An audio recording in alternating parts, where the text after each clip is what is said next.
Me gustaría saber qué opinas del impacto de las emociones en el desarrollo de los conflictos, porque algunos divulgadores hablan de la percepción del cerebro, pero dejan de lado la emoción.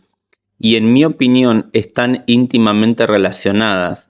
Las emociones nos dan indicios de cómo percibe la realidad nuestro sistema nervioso y nos podrían permitir hacer correcciones.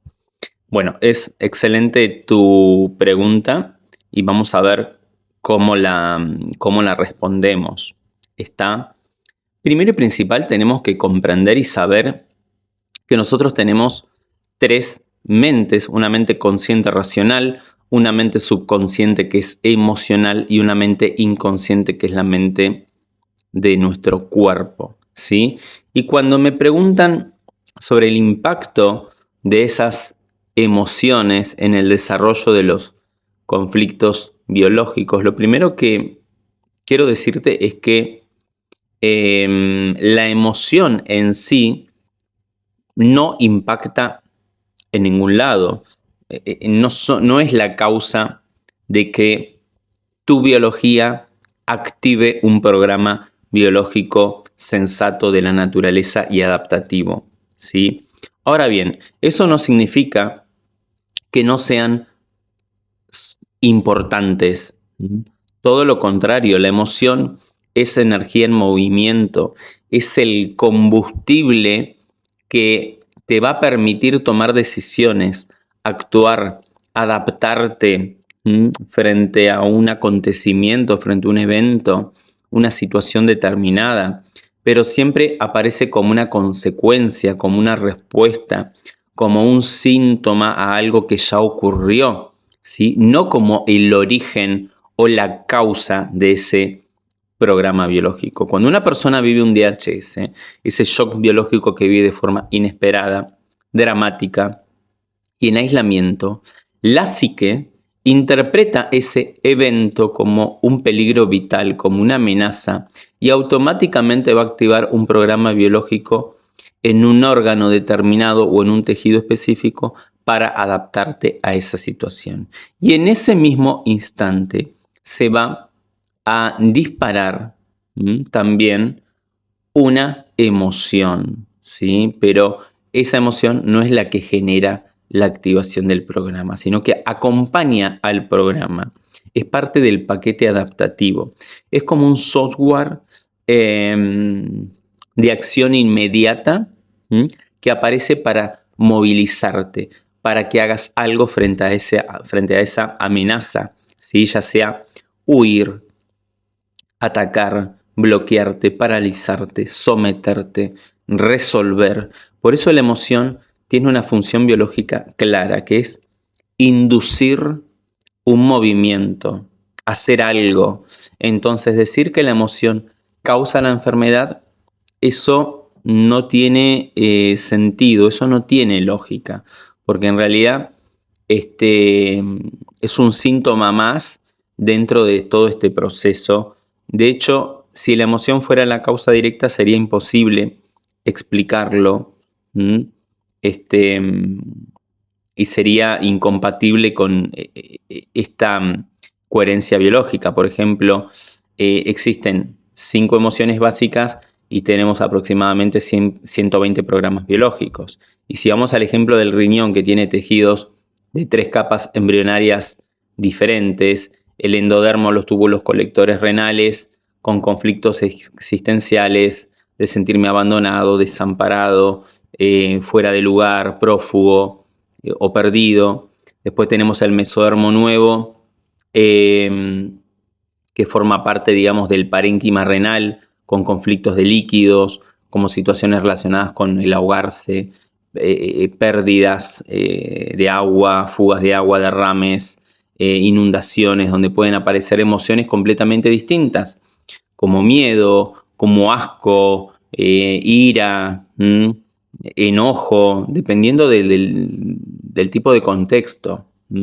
También tenemos la pelvis renal, que es de origen ectodérmica, donde son conflictos de territorio, de límites, de marcajes, donde puede haber desvalorización, temor, miedo, inseguridad, ira, ¿sí?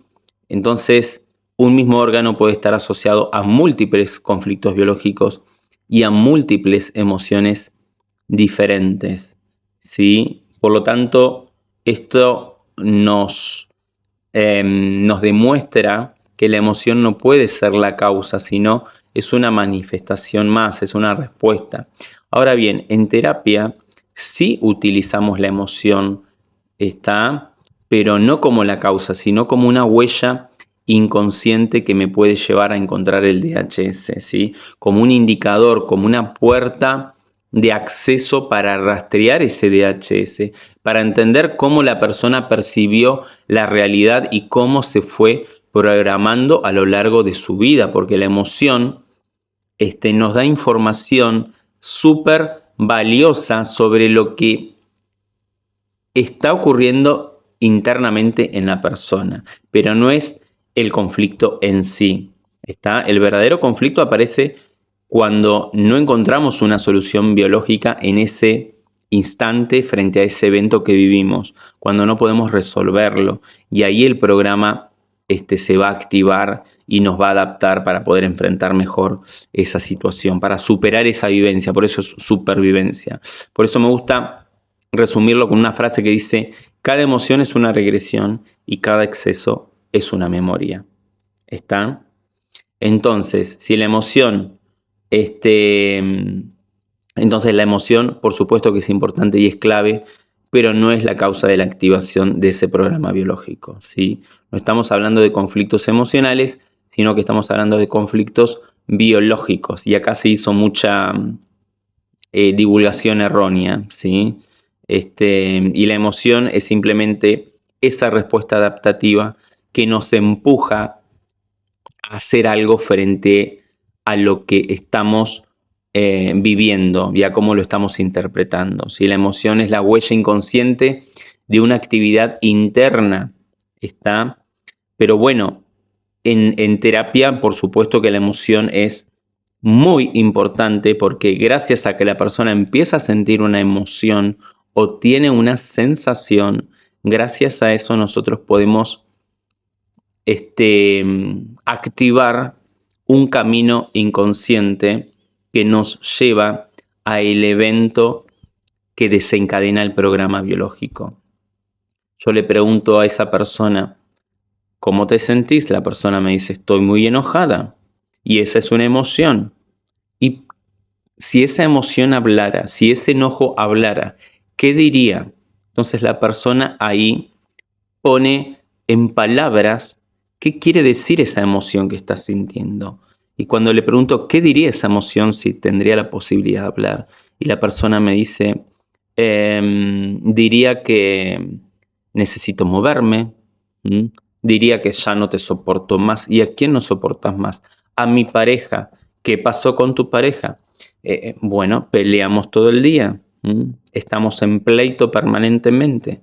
Entonces ahí nos empezamos a meter en el evento, en la situación que está viviendo la persona. Gracias a la emoción, ¿sí? La emoción entonces nos habilita un camino que muchas veces nos lleva directamente a ese evento. Y también la emoción nos lleva a que la persona pueda buscar por qué tiene esa percepción. ¿En qué momento de su vida aprendió, aceptó una idea y hoy en día la defiende y está respondiendo o está percibiendo la realidad gracias a que adquirió ese programa, ¿sí? Que hoy en día hace que esa persona tenga una percepción determinada frente a la realidad que está viviendo? Entonces, si yo puedo cambiar esa percepción, la persona va a cambiar, a modificar la forma en la que tiene de percibir su realidad, ¿sí?